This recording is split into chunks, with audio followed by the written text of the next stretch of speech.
if you are an unbeliever this evening, that is God's stimulus or provision for you to respond to.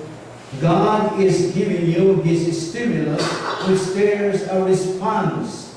And His stimulus is His love and grace, salvation by faith alone in Christ alone. Believe on the Lord Jesus Christ and thou shalt be saved. Tumuo ka kung Jesus o ikaw maluwas. You may respond to it negatively or you may respond to it positively. It's a matter of choice. Since God gave you a free will, so be sure you use it. God is a respecter of our volition. God has a sense of humor. But remember, it is your attitude, ang imong huna-huna, your attitude towards Christ that determines your eternal future.